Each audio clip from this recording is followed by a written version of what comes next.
Malam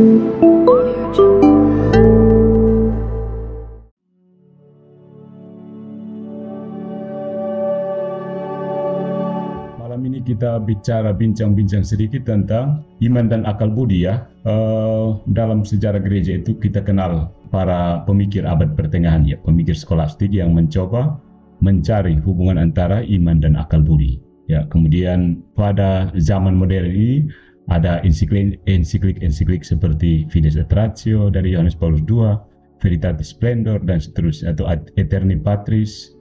Malam ini kita mencoba melihat iman dan akal budi menurut Santo Thomas Aquinas ya. Saya memberi judul tulisan singkat saja untuk kita dapat sedikit pemikiran Aquinas tentang iman dan akal budi yang boleh disebut sebagai kesalingan ya, saling apalah begitu. Dan menurut Thomas ya, filsafat dan teologi saling membantu. Dan kita ingat satu adagium yang terkenal, Philosophia Ancilla Theologiae.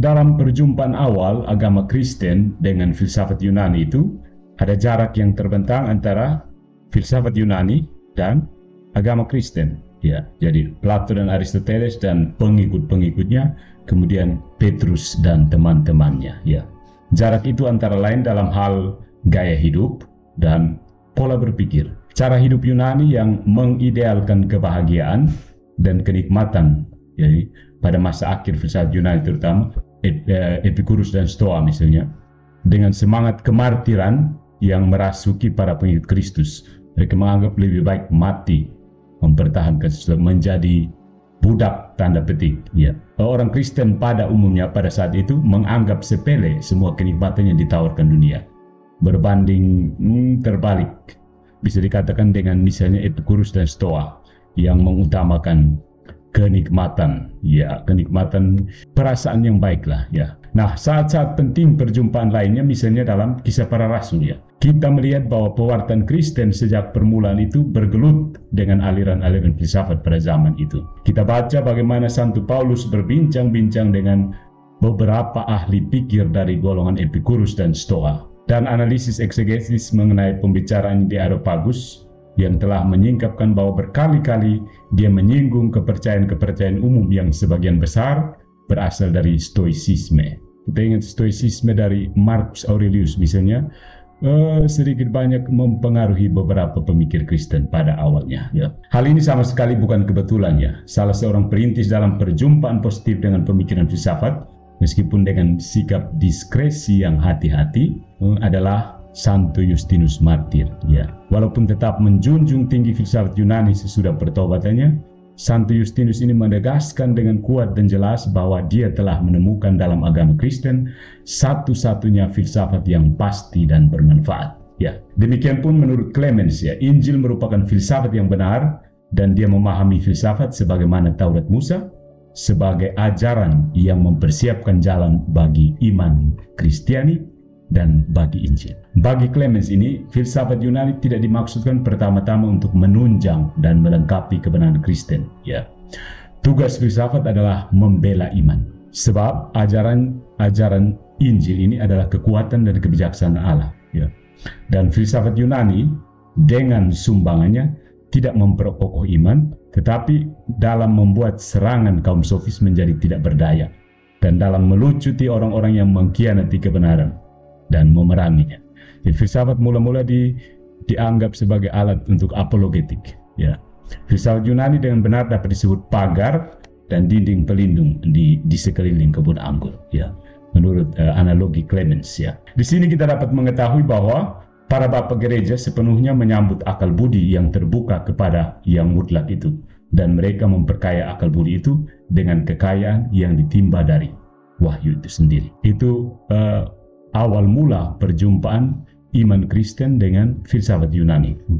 Kita bisa ketahui bahwa dalam sejarah para ahli pikir Kristen ini bersikap kritis dalam mempergunakan aliran pemikiran filsafat ya. Dalam teologi skolastik misalnya, peranan akal budi yang terlatih berfilsafat menjadi semakin jelas lagi oleh dorongan interpretasi Santo Anselmus ya, mengenai intellectus fidei, kecerdasan iman, intellectus fidei. Bagi Santo Anselmus ini, akal budi tidak diminta untuk menjatuhkan putusan atau penilaian atas isi-isi iman. Kriteria akal budi terbatas, ya. Wahyu dan iman, dan wahyu itu melampaui akal budi. Ratio, nalar. Akal budi di hadapan iman ini berfungsi menemukan makna, menemukan penjelasan-penjelasan yang bisa membantu setiap orang untuk memahami isi-isi iman. Di sini jelas sekali ancilla theologiae. Ya, ancilla kadang diterjemahkan sebagai pembantu, tetapi kata pembantu dalam bahasa Indonesia konotasinya sedikit negatif, ya. Seolah-olah pokoknya dia hanya budak saja. Tapi mungkin yang lebih tepat kalau diterjemahkan sebagai penolong. Iman itu ada dalam dirinya, dan untuk memahaminya, ratio, nalar, akal budi ini kita aktifkan, ya. Pakai logika, epistemologi, metafisika untuk sampai pada sesuatu yang membuka dirinya kepada kita. Dan tempat yang istimewa dalam sejarah kolaborasi iman dan akal budi dalam pekerjaan perkembangan yang lama pasca skolastik adalah pemikir terkenal yang diwajibkan, ya, tanda petik, bagi para calon imam, yaitu filsafatnya Santo Thomas Aquinas. Pada saat penemuan kembali ke sana filsafat kuno dan secara khusus filsafat Aristoteles, Thomas ini berperan penting karena menemukan keselarasan yang ada antara iman dan akal budi, ya. Ada terang akal budi dan terang iman, ya. Akal budi dan iman keduanya berasal dari Allah. Tidak ada kontradiksi atau pertentangan di antara keduanya. Sama-sama dari Tuhan sebagai intelek sejati, intelek murni. Justru intelek adalah karunia kepada manusia yang justru membedakannya dari ciptaan lainnya, kemampuan untuk bernalar. Maka baik teologi maupun filsafat akan sampai pada kebenaran hakiki yang sama. Filsafat dengan kemampuan akal budi manusia, iman dengan wahyu itu sendiri. Dan filsafat bagi Thomas adalah suatu kebiasaan untuk mengetahui yang seharusnya dipelajari oleh orang Kristen yang percaya. Filsafat harus melayani teologi. Dan hal ini digambarkan oleh Thomas dengan memakai konsep kesalingan, ya, antar filsafat dan teologi. Ya. Antara lain konsepnya tentang kesalingan ini, teologi memakai kebenaran-kebenaran cara-cara filsafat. Artinya dasar dari kebenaran filsafat dalam penalarannya dipakai untuk menegaskan kebenaran-kebenaran mengenai wahyu Allah secara penuh dan akurat yang sudah digambarkan oleh teologi. Dan penyelidikan filosofis selalu harus melayani teologi sampai akhir. Tetapi juga di satu pihak teologi melayani filsafat. Artinya iman memang lebih tinggi dari filsafat. Dan bila kebenaran-kebenaran filsafat bertentangan dengan teologi, berarti kebenaran filsafat itu tidak dapat diterima. Dalam hal ini, wahyu di hadapan filsafat dipandang sebagai norma negativa. Maksudnya karena filsafat itu bersumber dari akal budi manusia, di mana manusia adalah makhluk yang terbatas, maka untuk sampai pada kebenaran yang adalah sang kebenaran itu sendiri, akal budi memiliki keterbatasan. Untuk itu, untuk sampai kepada iman yang benar-benar, di sini ada satu gap, ya, gap. Dan orang untuk mengenal kebenaran yang utuh dia harus melompat. Biasanya orang bilang leap of faith. Nah, banyak orang ateis yang berhenti sampai di sini, tidak mau melompat lagi. Hanya orang-orang beriman saja yang berani untuk melompat, untuk memeluk kebenaran yang sejati, sang kebenaran itu sendiri. Dari kata-kata Tuhan kita Yesus Kristus, aku adalah jalan, kebenaran, dan hidup. Ya. Sampai di sini inilah yang memisahkan antara ateis dan teis, ya, terutama dalam perkembangan terakhir. Ya. Jadi orang-orang ateis berhenti di sini, orang teis berani untuk melompat. Nah, secara lebih radikal, Thomas Aquinas mengakui bahwa alam semesta, dunia, dan segala isinya ini menjadi pusat perhatian kasih filsafat dan bisa menyumbang untuk memahami wahyu dari Tuhan. Maka iman seharusnya tidak takut akan akal budi, tetapi mencarinya dan mempercayainya. Seperti halnya rahmat dibangun atas kodrat, natur, dan membawa kodrat kepada kepenuhannya, demikian juga iman ini dibangun di atas akal budi, dan menyempurnakan akal budi. Dengan diterangi oleh iman kepercayaan, akal budi dibebaskan dari kelemahan dan keterbatasan-keterbatasannya akibat dosa ketidaktaatan, dan menemukan kekuatan yang diperlukan untuk naik kepada terutama pengetahuan akan Allah Tritunggal itu sendiri. yaitu sang kebenaran. Sampai pada poin ini ada banyak pemikir-pemikir modern yang mulai melihat hubungan antara filsafat dan teologi, iman dan akal budi, dan tetap menyampaikan bahwa terjadi distingsi yang jelas dan jangan dicampur baurkan. Tapi Thomas mengatakan adanya kesalingan. Jadi menurut Aquinas, titik tolak dalam penyelidikan itu memang berbeda. Filsafat memulai penyelidikannya dari benda-benda ciptaannya, kawasan yang alamiah, natural, dan dari situ bisa memahami Allah. Kita ingat 5 jalan mengenal Allah dari Santo Thomas Aquinas. Sementara teologi justru sudah menerima Allah sebagai asal dan fundament untuk penyelidikannya atas benda-benda ini.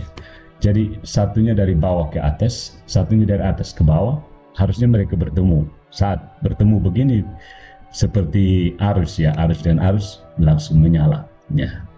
Kebenaran yang dicapai oleh filsafat dan kebenaran wahyu tidak identik dan juga tidak eksklusif satu sama lain. Tidak sama sekali sama, juga tidak saling mengeluarkan. Ya. Dan ada 2 taraf pengetahuan yang terbedakan, yakni iman dan akal budi.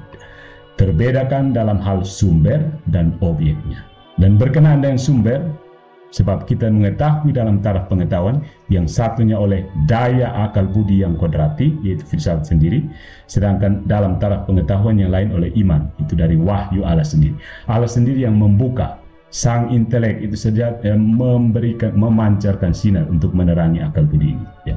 Dan menyangkut objek, di samping segala sesuatu yang bisa dicapai oleh akal budi kodrati, ada hal-hal yang dikemukakan untuk kita percaya atau kita imani. Kita bisa memahami misalnya tentang Tuhan, tetapi ada hal-hal tertentu yang tidak sanggup, akal budi tidak sanggup. Disitulah kita terbuka terhadap iman untuk menjelaskan kepada kita seperti apa.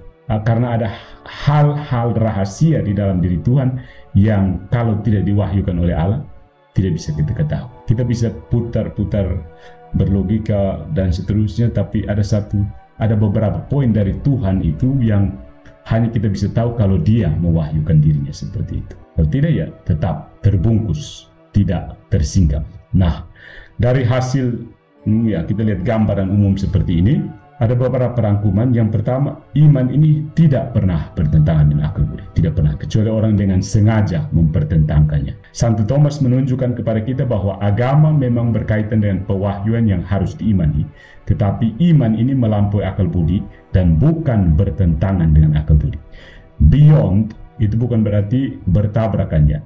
Jadi kasus yang biasanya kita ulang-ulang orang melihat di mana akal budi dengan iman itu ada pada wahyu tentang iman kita tentang Allah Tritunggal ya. Kadang ada orang yang mengatakan Allah Tritunggal itu bertabrakan dengan logika, tapi ada yang menyatakan Allah Tritunggal itu melampaui logika, lebih besar dari logika. Jadi Aquinas mengatakan ya, dia memang lebih besar. Jadi kalau dia tidak memberitahukan diri seperti itu, kita tidak pernah tahu Allah itu seperti apa. Dan filsafat ini memakai akal budi semata sebagai daya kekuatan kodrati dari manusia, sedangkan teologi memakai tidak hanya rasio, tetapi juga dari wahyu. Nah, dalam filsafat, Tuhan dilihat sebagai sebab pertama dari segala yang ada. Ya, membaptis dari Aristoteles, causa prima in causata. Sedangkan Tuhan sebagai titik akhir dalam penyelidikan filosofis. Ya, Tuhan dia menjadi terakhir. Kalau dalam teologi, Tuhan justru dilihat dalam dirinya sendiri. Dia tidak cari melalui pengamatan empirik baru naik ke kesimpulan bahwa ada Tuhan. Tuhan langsung dilihat karena dia mewahyukan diri sendiri. Tuhan diterima sebagai titik awal. Nah, sampai di sini ada satu poin yang perlu kita perhatikan. Menurut Santo Thomas Aquinas, ilmu yang paling tinggi adalah teologi, karena langsung berbicara berdasarkan pewahyuan Tuhan itu sendiri.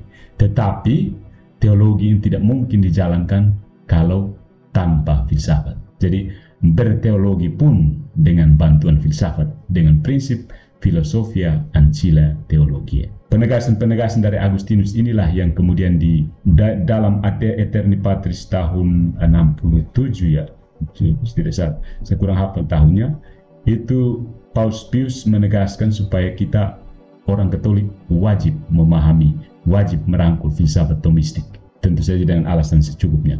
Dan kemudian Yohanes Paulus II atau Karol Wojtyla yang dalam dirinya adalah seorang Thomistik menegaskan kembali hubungan antara iman dan akal budi. Fides et ratio. Dua jalan, dua sayap dalam fides et ratio. Santo Yohanes Paulus II menegaskan itu sebagai dua sayap untuk terbang menuju sang kebenaran. Mari kita jangan bertentangan, oh jangan terlalu belajar filsafat nanti kamu jadi ateis. Prinsip saya, seperti Thomas Aquinas, dengan belajar filsafat kita semakin tahu Tuhan yang sejati itu seperti apa. Terima kasih.